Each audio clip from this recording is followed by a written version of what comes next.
So welcome everyone. I'm Nicole, a continuing education coordinator for the Collaborative for Accountability and Improvement.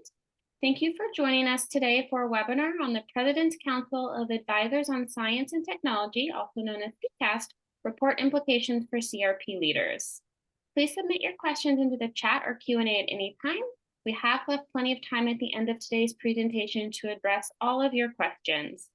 I'd like to start by introducing today's speakers, Marty Huntley, Julie Morath, and Sue Sheridan.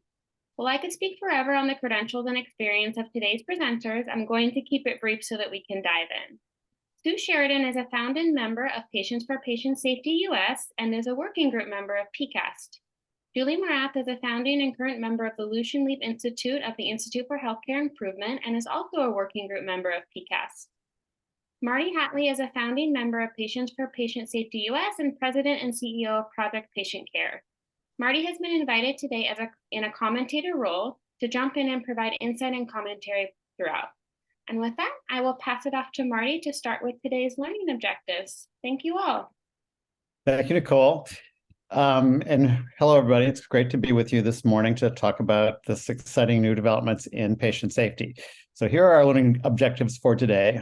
I guess I will briefly read them. It's provide an overview of the PCAST recommendations. And this report was intended to be transformative, and that's part of its title, to create an understanding of the process that produced this report and the component recommendations of the report, which go to President Biden, to explore with you how a principle of reliable CRP approach is positioned in this report, and to look at the tools and methods that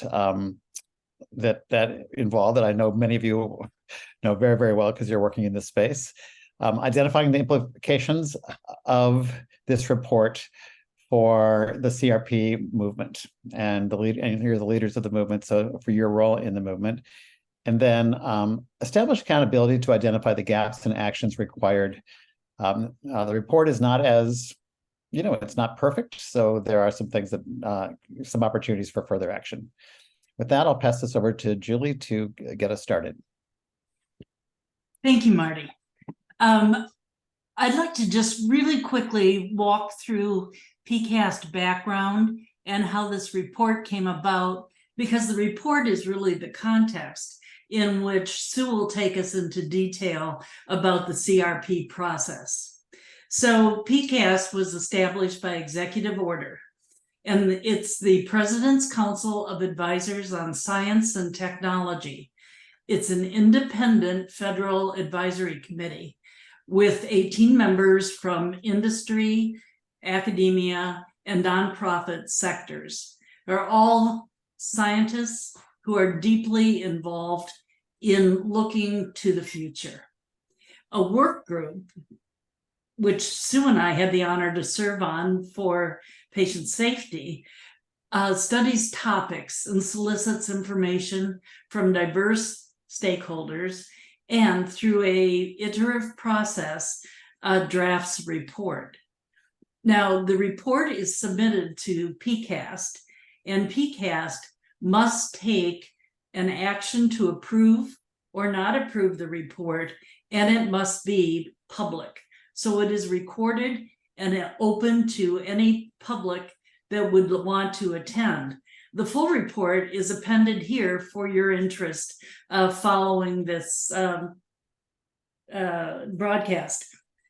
So the recommendations, this is a really important feature, is that if you could go back one, Nicole, is that the council is independent in their judgment. So PCAST reports are not subject to any interagency review or federal approval process, and the reports are public for anyone to access unless they are classified.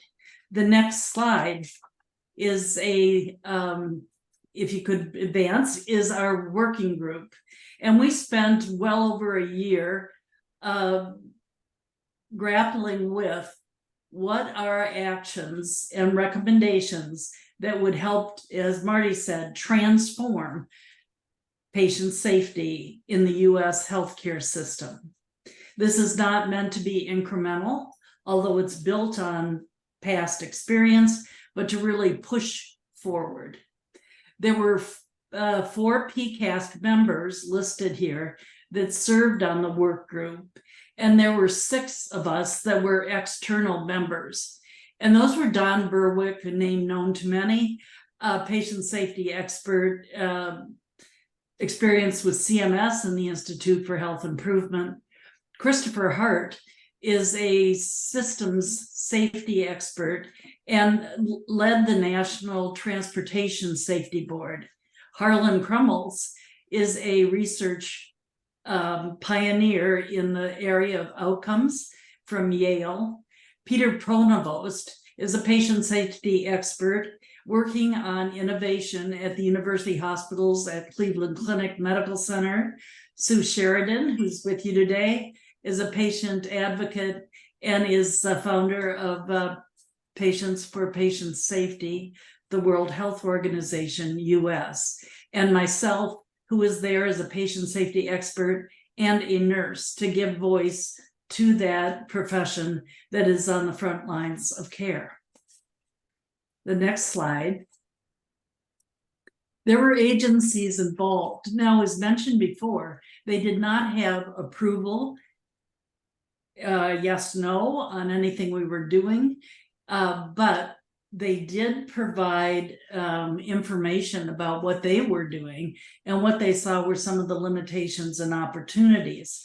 They were representatives and leaders from these agencies were all interviewed, along with over 50 subject matter experts from out in the field.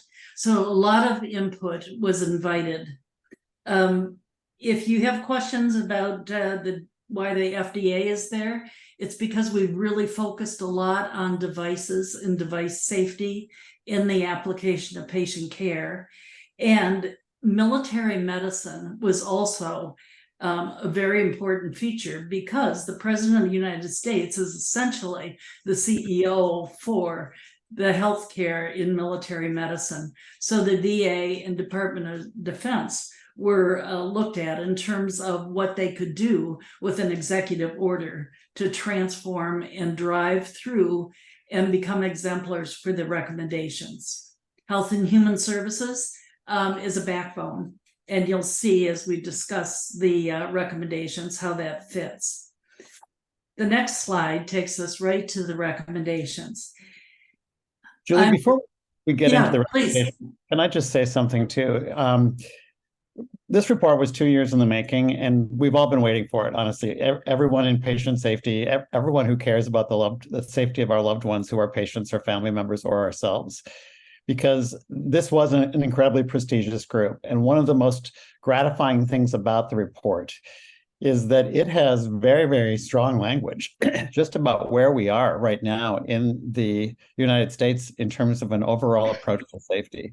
So lots of times in these federal reports, especially where agencies are involved, you see language kind of come across as almost bureaucratic speak or watered down recommendations. That's not true about this report. It really has earned its claim to be transformative. And it really calls upon all of us to be part of, with especially these agencies leading, be part of an overall transformation on accountability and transparency and improvement in patient safety. So Julie, I just want to give that context before we jump into the specific recommendations, because there's so much rhetoric around the recommendations, so much context that I hope people will really read.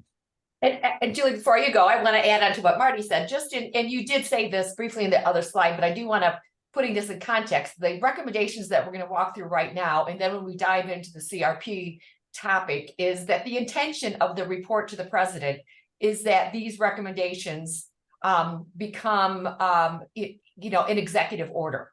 And so an executive order carries the force of law. And so that is another to add, credibility and strength to what we're going to talk about today. Again, this is, it has been translated into executive order language, and right now we're waiting for the president to sign this. Thank you, Sue.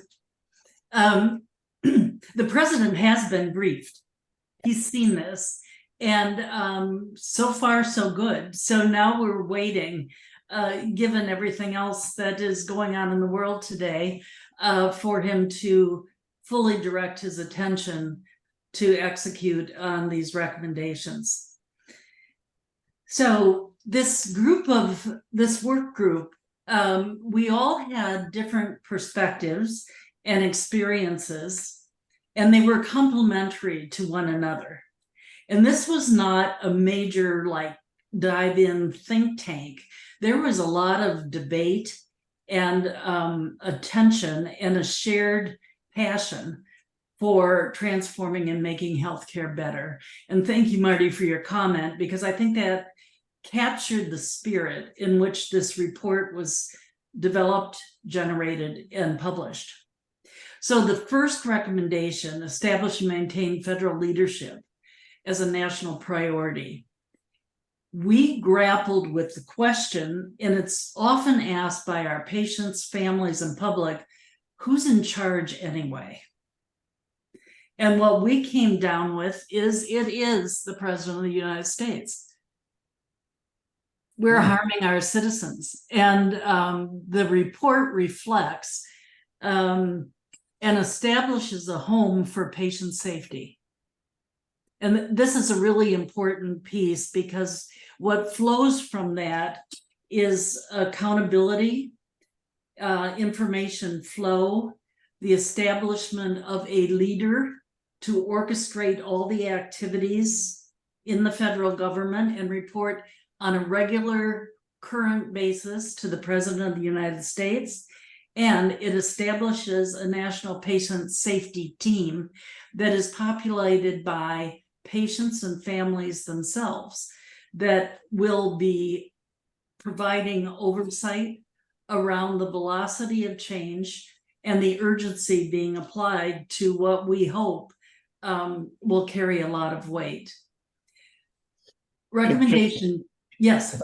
Jump in here too before number 2. For those of you who are members or have followed the work of the National Patient Safety Board Coalition, it's a group that's been meeting for years. It's got hundreds of organizations that are members that have been really arguing for a National Patient Safety Board.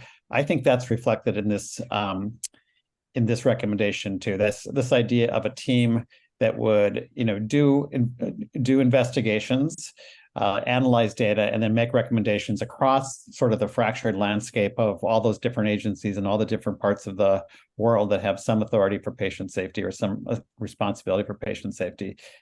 The other thing I want to say as a lawyer, honestly, is build on this notion that Julie just mentioned about giving patient safety a home in this country. I mean, there are so many patients and family members who experience an unexpected outcome that's a potential harm event that don't know where to go if they don't want to litigate. I mean, we literally drive people to litigation in this country by not giving them open and honest information about what happened to them.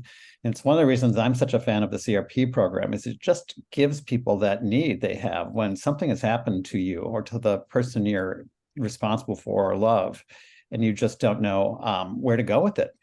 And this should help create this sort of a federal coordinated home. Somebody that is coordinating across agencies could help a person know where to go when they want to report something, with the hope of improving it for other patients and other families.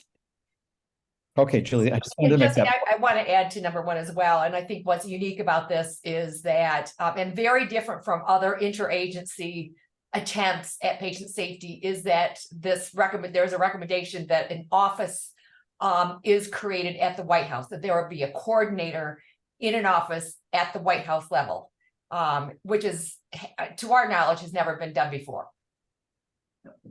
So I think I'm gonna jump into recommendation number 2, and that is ensure that patients receive evidence-based practice for preventing harm and addressing risks. Now, most of you know me, but I was the patient perspective representative on the PCAST working group. And my family experienced 2 patient safety events where evidence-based practices were not followed. And it resulted in the death of my husband and the brain injury of my son. So packaged in this number 2 is the CRP that we're going to talk about in the following slides. about transparency. One of the threats that we see the patients, in the United States, especially patients for patient safety, is that truth telling is optional. So we will address that going through these slides in some of the recommendations. The number 3 is partner with patients and reduce disparities in medical errors and adverse outcomes. This was actually, originally it wasn't even part of the discussion. Both Julie and I and a few others really ensured that this was really strong in the recommendations of the president. And what this really calls for is a whole of society approach that patients, families, communities are, especially those who've experienced bad outcome and especially those who experience marginalization, are at the table designing all of these recommendations to ensure that they're all reflective of what of the experiences of patients, families, and communities. Also on number 3, there's an interesting recommendation that calls on the Secretary of HHS to develop a patient safety rights charter that makes patient safety, autonomy, and transparency a human right. So again, that's elevating transparency and patient engagement to a very high level. And the 4th recommendation, as you can tell from Sue's enthusiasm, is that this was hard work. And we feel very strongly about these recommendations. And there is often a tendency to pick the ones you like and you don't like and focus on one or another recommendation. These are intended to be addressed together. It's creating a system of leadership, accountability, transparency, and an ecosystem for learning. And that brings us to the 4th recommendation, and that is to accelerate and consolidate our research and deployment of best better practices, technologies, and exemplars. There are some bright lights out there that are doing a wonderful job, but the scale and spread has been disappointing. Probably sluggish would be the best way to describe it. So what we're looking at doing is creating incentives that accelerate and demand action, and that the research is not an academic exercise, but directed toward action taking for purposes of improvement. And in the center of this, you'll see when you read a lot around design of operations and system design, the application of human factors science and improvement science to all the work so that we bring things alive. And it's just not a document or words, but we see it in the actions. Sue? Really, everyone, before we leave the slide, I also just want to observe that the discussion of CRP, which I know we're going to get into, is under recommendation 2. And I was really happy to see it connected to evidence-based practice, because there are some hospitals and some systems that have been doing this for 4 to 5 years now. And producing data, producing results. I know we've got some people from Common Spirit here today. You're one of the systems that really comes to mind as an early adopter in this space. So often CRP programs are connected to partnering with patients because of the emphasis that they place on open and honest communication. But to really underscore that we now have evidence, there's no reason not to be doing this, I think is important for leaders to understand. And it's what Sue and I and Julie and others are going to be saying when we make presentations about this. If you're not doing CRP by now, you're behind the curve. And you've got a window here, and that's why we're excited to present to you today.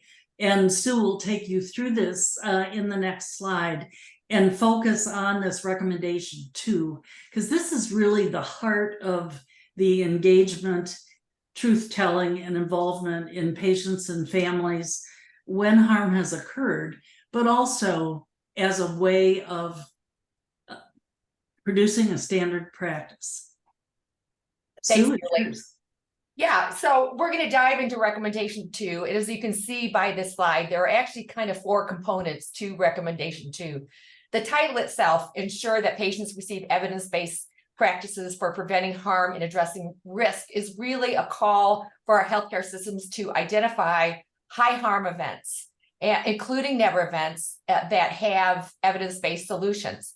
Now, in our discussions with the PCAST working group, some of us put forward the concept that one of the high harms that happens in patient safety or in the delivery of care is the failure to communicate when there's harm, the failure to disclose and be open and honest when harm occurs.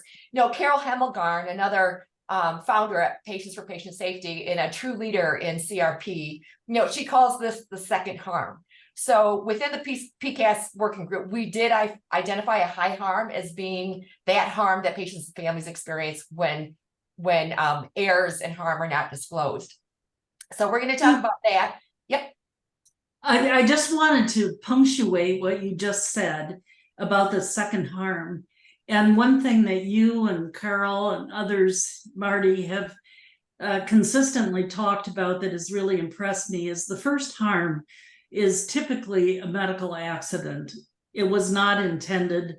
Things went wrong for many reasons.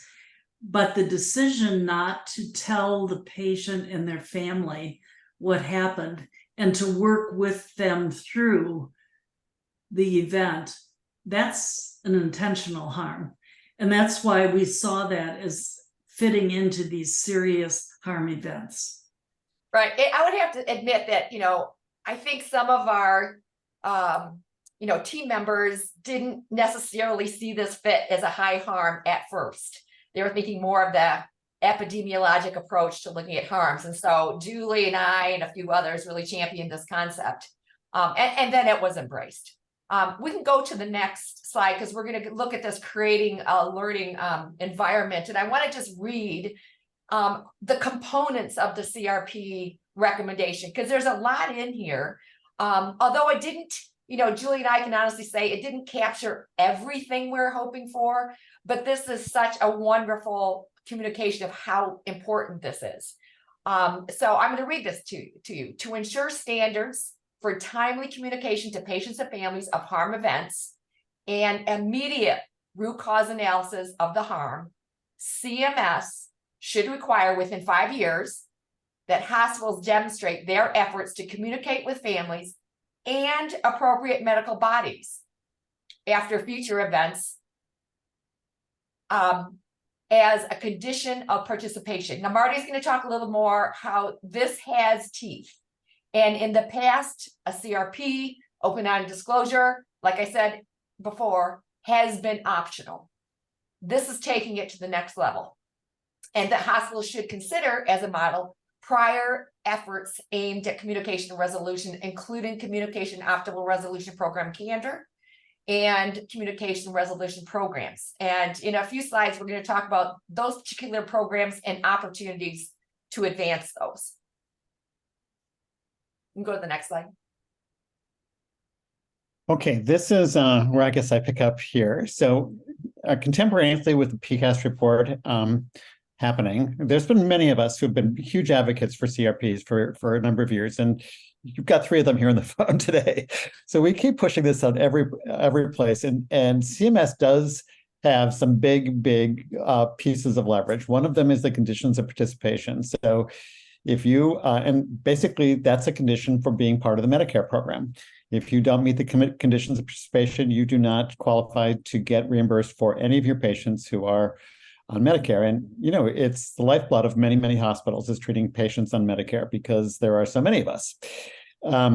So the conditional participation is a big tool, and it is striking that this recommendation is in this report, is that we make CRPs a condition of participation.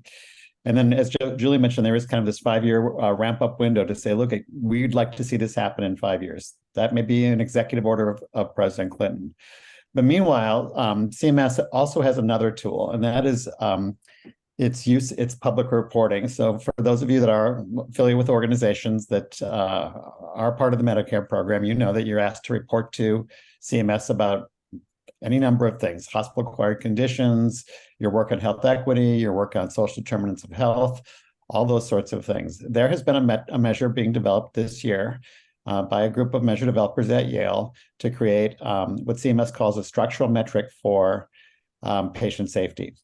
And this measure is going to go into the measures under consideration process, their consensus building process in December of this year. It moves through kind of a company that used to be a process that used to be at the National Quality Forum, but this year, for the first time, it will be with a different contractor. It's called Battelle, but they bring different stakeholders together to opine about whether or not this is a good thing, a bad thing, and to give CMS advice.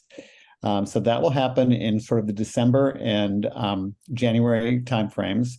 There are a couple of listening opportunities there. And I was on the technical expert panel, the TEP. So what I can share with you today, because this has not been published yet, it's not going to be published until around December 1, but we've been given permission to say what we've recommended be published. So we've recommended that this patient safety structural measure have 5 domains. You'll see that it's leadership, it's governance and strategy, it's culture of safety, just culture, learning, a lot of things that CRP, the CRP program embraces, accountability and transparency, and patient and family engagement. And under accountability and under domain 4, what we've recommended is basically all of the components of a robust CRP process be in that domain. And so what will happen is, if this gets through the process, and we already know it has a lot of support, the people who are signing off on the reports to CMS will be asked to sign off on this question. Our hospital has a defined communication resolution program reliably implemented after every harm event. So not just cherry picking, but every harm event, such as AHRQ's communication and optimal resolution toolkit that contains the following elements: a process for harm identification, open and ongoing communication with patients and families, event investigation, care for the caregiver, financial and non-financial reconciliation, and ongoing support for patients and families. So there's no penalties attached to this. It's just going to be a questionnaire for typically the CEO of a hospital to respond to, but the data gets published. And so we'll be able to compare from hospital to hospital who is doing CRP and who isn't, probably as early as 2025. You know, I just wanted to stress that we see this as part of care, not a intervention grafted on when something goes wrong, but it's totally integrated in how we approach working with our patients, our families, and it's led by boards and CEOs, and that they have the capacity and capability to understand and require and ensure that these processes are in place. And Julie, that's underscored in domains 1 and 2. I mean, they're going to want to see a leadership commitment. So the CEO commits to 0 harm as a goal. Again, I have to clarify, these are our recommendations. I can't speak for what CMS is actually going to publish.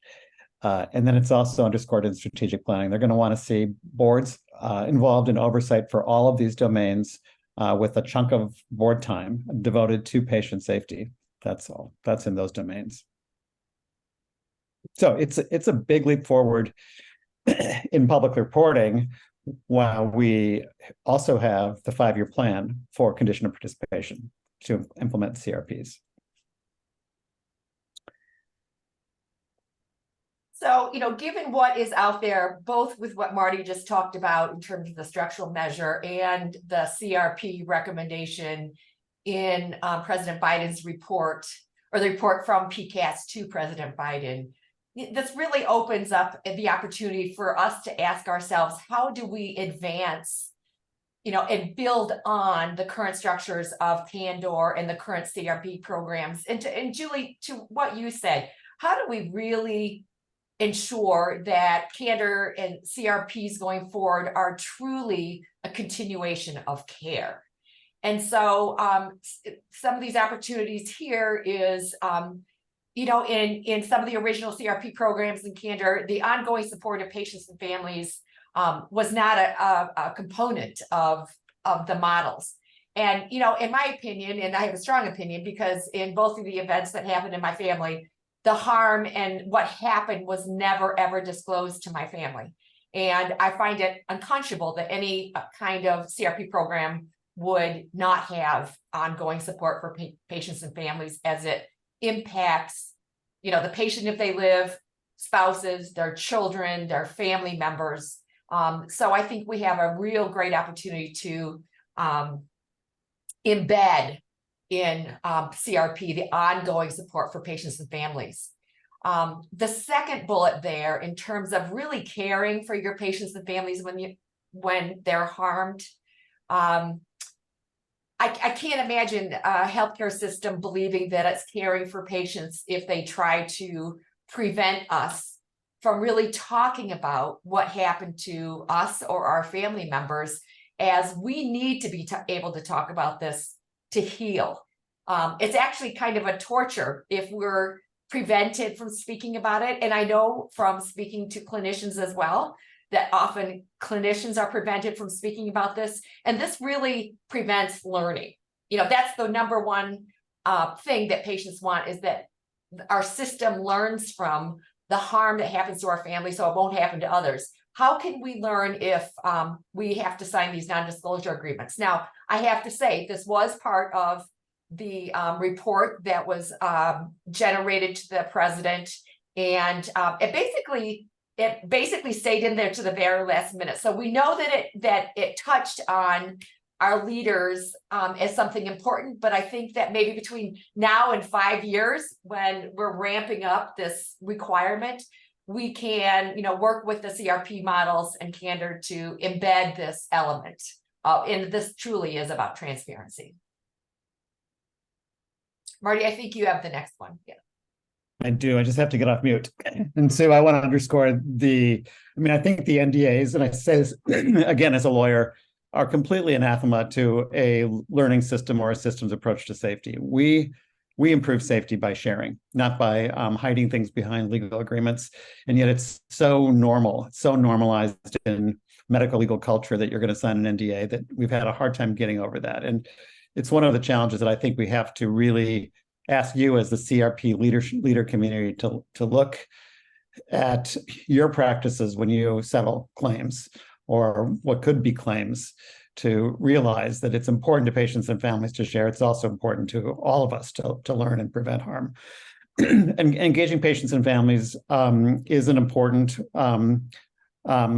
tool and asset in doing this. For those of you who have very active patient and family advisory councils that are working on quality and safety, we've seen some of you actually tap members to be parts of your CRP process, your investigation process, or just kind of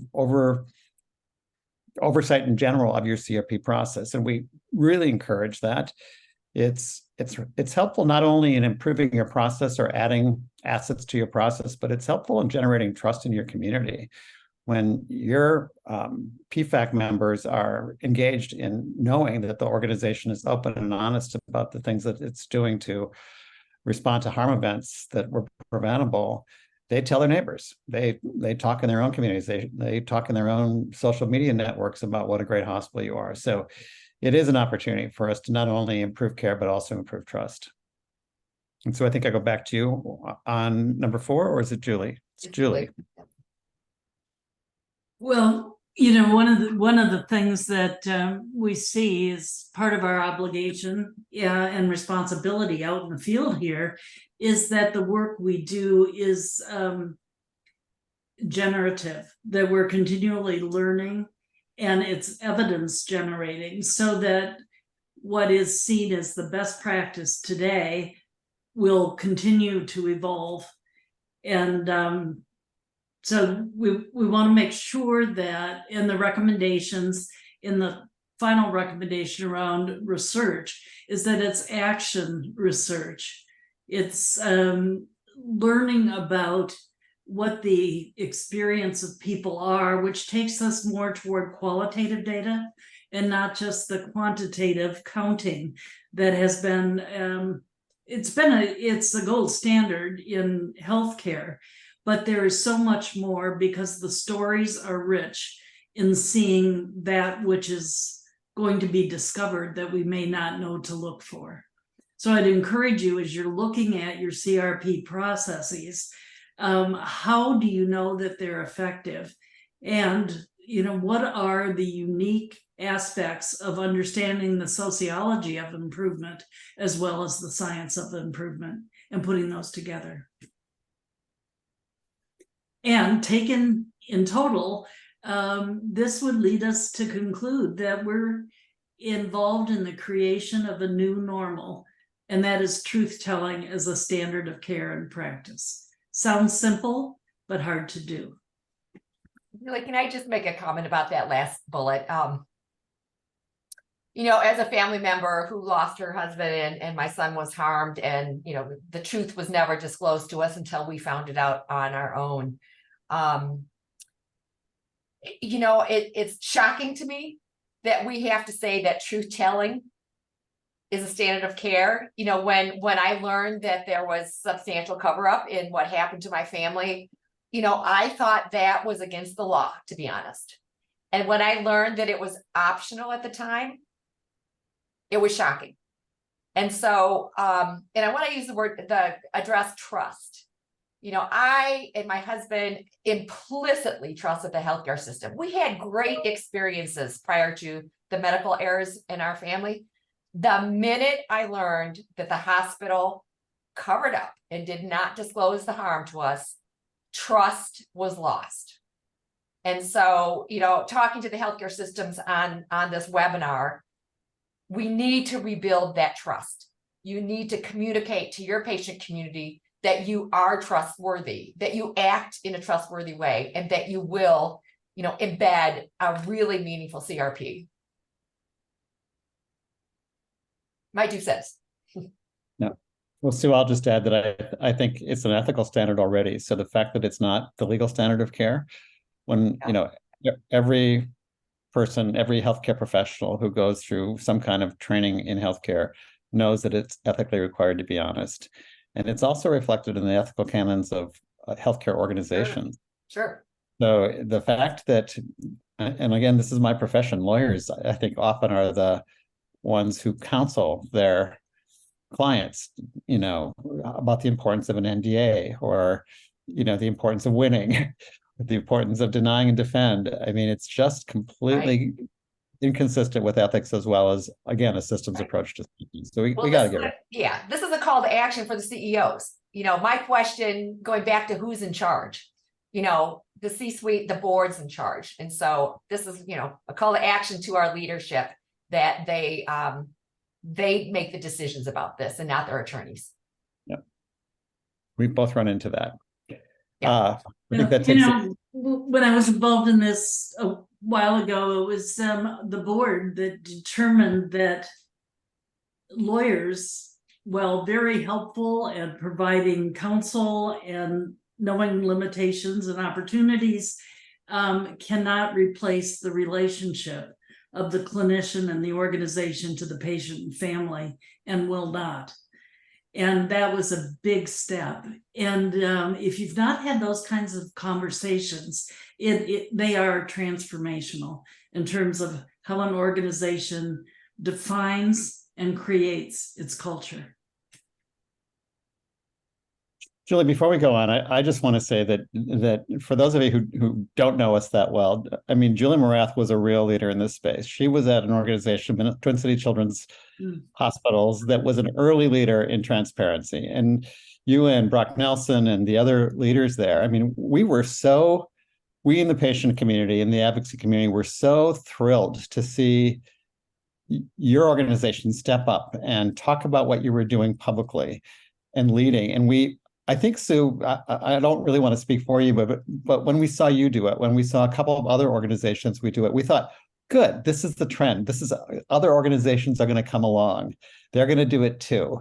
They are going to make this the new normal. And we just haven't seen that happen, which I guess tells us about the amount of fear that's out there that we still have to overcome. Yeah. But it's, your work in this space was in the 90s, Julie.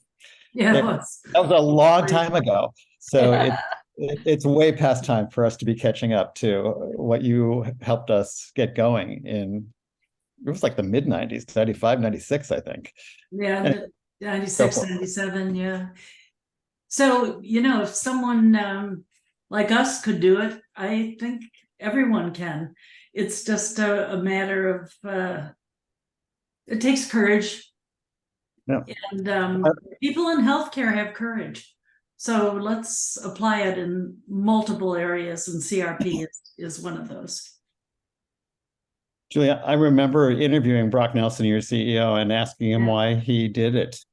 And he said, I couldn't sleep. I couldn't sleep at night because he'd been counseled by his lawyer to kind of disinform a family. And it was courage. It was a profound courage. So Mhm. I don't think I've ever met him, but he's a hero of mine, as are you. Okay, next slide. So implications, is that mine? Yes. To start out, and we'll just all pitch in here. So as we were putting this together, we were thinking you are all CRP leaders, and at different points along your journey, you have some common challenges and themes to be attending to. And this is what we're suggesting. One is that a CRP has to be nested in the context of a culture of safety. And a culture of safety requires psychological safety. And that is probably a first step after the declaration of leadership. And that culture be nourished and sustained over time. The next is that patients and families are not just recipients of our expertise in healthcare, they're our partners. And for them to be actively engaged as persons on equal footing with clinicians and organizational leaders gives us a whole picture. It's impoverished without them. And so a deep look at patient-family engagement, and additionally through a lens of diversity, equity, and inclusion. And that for many is a very tricky area to begin to quantify and identify, but it's absolutely necessary for us to be the kind of healthcare system in the United States that we aspire to. The next we've talked about in multiple ways, and that's ensuring that there's shared learning. And CRP leaders are pivotal because you're right at the nexus of all points of communication when things go wrong. And your leadership is extremely important. And very often, people think of leaders as only those that are positional leaders. But there's leaders through influence, expertise, and humanity.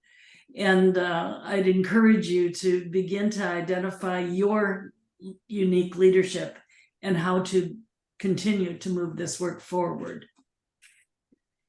Reliable CRPs, as Marty mentioned in his slide, the TEP group that's looking at what are the structural measures, what are the components of a CRP, really an important feature. Our experience in looking across the landscape is that CRP selection and process is very often optional, and not all the parts are put together and connected to create a reliable CRP. So that, I think, is a very important thing for you as leaders to begin to articulate very clearly, with laser clarity, just what is a CRP and how do we know that we are performing in a reliable fashion. And finally, an implication is your contribution to research. As you learn and share and develop, that you let us know, let the community know, so that we are continuing to enrich deepen, and expand our ability to effectively care for patients, their families, and those who take care of them. And Nicole, with that, Marty, Sue, if you have anything to add to the implications, I think we can open it up, and we've got 14 people in the chat. Great. Well, I would like to make one more comment on the implications, because, again, this drive towards creating the new normal of transparency and reporting. Michelle in the chat room talked about the importance of reporting events when you see them, and we know there's underreporting.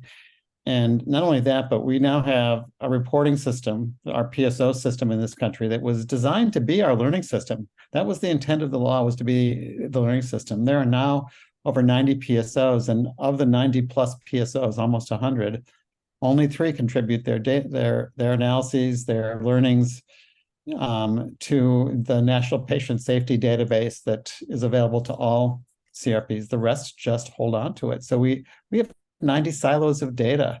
Think about how we could share and learn from one another if we were sharing that data.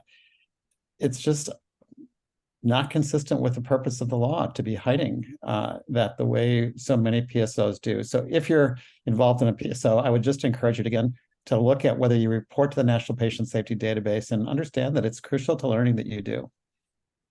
And Marty, just to add to that, the recommendation about CRP does say that that the healthcare facility has to report to the authorities. So maybe we need to further define that, and not just to PSOs, but to the Joint Commission, to CMS, to state health departments. That really was the intention of that language. And so, that might be something that we want to build out. Mm-hmm. I think it's important that this is directed to the President of the United States. So he can't have real granular directives. But what he can do is come forward and, through executive order, establish recommendations and the accountability of the appropriate branches to further develop. So there'll be opportunity as we look at the implementation and the specificity needed to make these recommendations stick.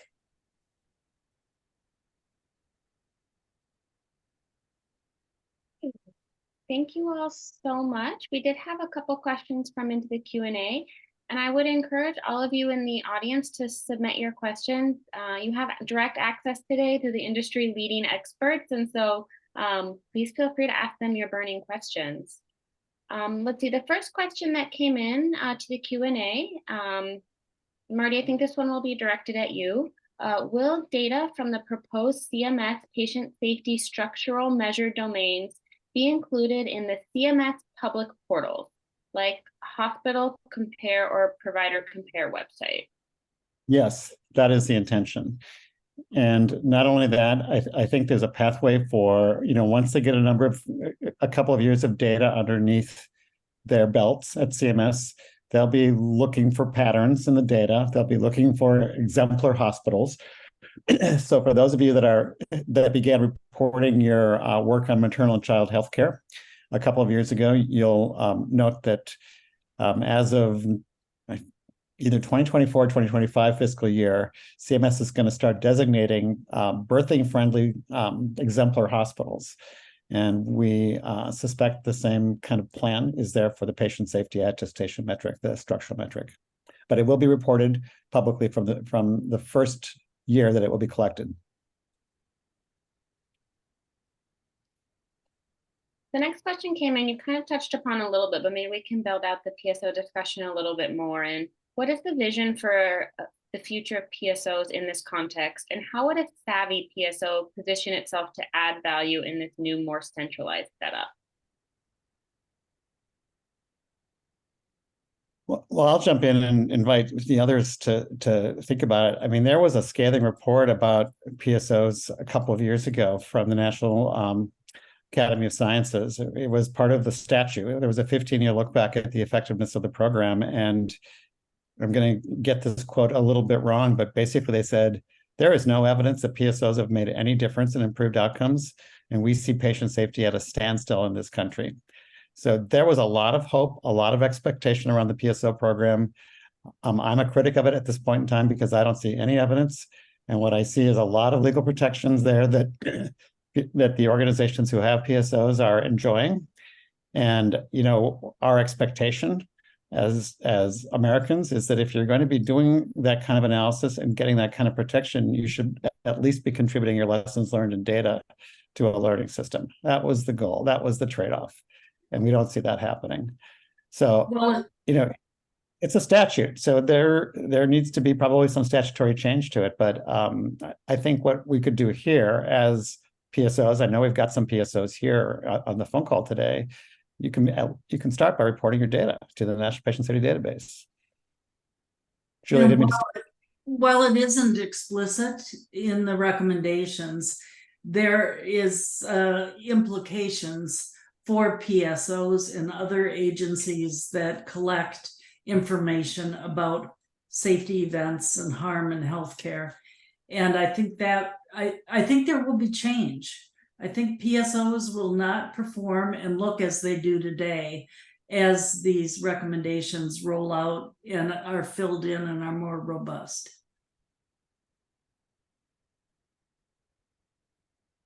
Have our next question. Did no-fault insurance come up as a driver for safety? Would any of you like to speak to that? I can address it, Julie. I think you can too. Yep. It did come up. Yes, it did come up as a something to consider. We did talk about on the PCAST working group, the tort system as a barrier. And actually, Chris Hart from the transportation world proposed this, you know, very similar to that of, you know, familiar with the airline industry. You know, my reaction to that was maybe this is the solution, but any solution that has to do with, you know, the tort system, I think needs to be built with patients and families. I know patients and families who are not satisfied with some of the states that have no fault. So I think we'd have to be very creative and inclusive in talking about any kind of approach to compensation outside of our traditional system. Yeah, I think that's fair. We worked in such a way that we can't reveal, you know, the discussions that actually took place. But I'm sure you have the sense now that there was no silver bullet in this whole thing, that it's a collection of multiple factors that have to be considered. And tort reform is in the mix to be considered, as Sue reflected. You know, when you look internationally at no-fault systems, that there are some that people are very satisfied with, and there are others, as Sue mentioned, that people are very dissatisfied with. And I mean, just to be very simple about it, part of it is just the benefits they offer. I mean, some of the no-fault programs offer benefits that are just not adequate. They're payments, but they're not adequate to cover to make a family whole or a patient whole. So I think that's a guiding principle is, does this really help make a family as financially whole as we can make them? That should be the goal. And you see high satisfaction in the no-fault systems that are committed to that principle. And then you know, if they're not, I'd be skeptical too. Yeah, and some of the international countries have a very different healthcare system, and that's, you know, and we have to take that into account, like New Zealand and others where they have you know, socialized medicine. And, you know, and unfortunately, I don't think there's been any long-term research on the satisfaction of patients and families who are compensated through no fault. So again, I'm not necessarily against it, but it's something that needs to start from ground zero again, at least for the United States. Well, I guess that's a nice lead into the next question is, are there any countries that are leading the way in this work? Or any that you can specifically call attention to? I would highlight both England and Australia, who, you know, there's a duty of candor in the United Kingdom that was statutory. And so it is, you know, a legal requirement that they exercise the duty of candor. Now, Australia is also going through the process of creating a statute, implementing candor as a requirement. And so I think we can learn from, those countries who have implemented, mandatory CRP or CRP-like programs. Yeah. So this is also an opportunity for us, I think, to call out WHO's leadership in this space. I mean, they have a global patient safety action plan that's based on 20 years of experience and lessons learned. Most of those lessons from failure, but still they're lessons learned. They have a map. It's called the Global Patient Safety Action Plan that basically calls upon the nations of the world to do the things in the map. There's a strategic map of the things you can do, and CRP is in there. And WHO is going to be doing a report card of countries that are following the map to varying degrees through 2030, every couple of years. Sue, if I'm right, Yeah, correct. You're plugged in. And we already see countries really looking at that map and going, oh my gosh, we want to be an exemplary country. So Finland is one of them. I mean, they have set their sight on doing everything in that map 4 years before it's required. And I'd also say UK is also the one that runs top of my list. I think they've got a healthcare system that's more like ours, even though they have national medicine, they've still got a private healthcare system. And getting candor, they're really, I think, focused on CRPs as a way forward. The Salzburg seminars a number of years ago now had representatives from 20 different countries. And this conversation was very much alive and active in looking at what we can do globally to improve transparency, reporting, and engagement. So I think it is, as Sue and Marty have both reflected, an international global effort that is taking place. And I'd keep an eye on the Scandinavian countries as well. Yeah, Norway, for sure. Denmark, yeah. But also our country. I mean, it's built into our national action plan here. There is a component of CRP, and there's tools there. So it's what our leaders in healthcare in the United States have committed to. And I think this elevation of this to the attention at the president's level, and this notion of a national coordinator reporting to the White House, and for those of you that are following the National Action Alliance, which is Secretary Becerra's initiative announced last year to really drive safety forward, CRP is central to that plan as well. So we have the opportunity to be one of those exemplar countries here in the United States if we adopt our plan. We have a lot of the pieces, and I think the president's voice around this will make an immeasurable difference. And can I add that we've been having this conversation my son is 28 years old. We've been having this conversation for at least 28 years. And that's about all we've done is have this conversation. And I think it's time that we all, ramp up and really act on making this a reality in the United States.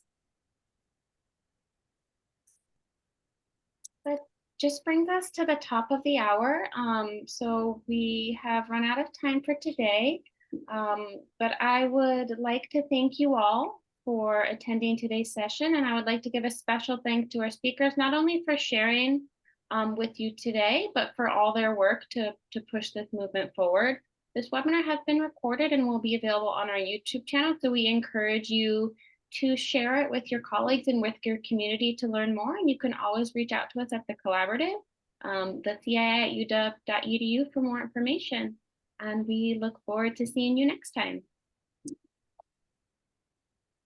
All right, well, thank you so much, everyone. Have a wonderful day, and we'll see you again soon. Thank you. Thank you, everybody. Great working with you, Julie you. and Sue and Nicole. Always a pleasure. Thanks. Bye, everyone.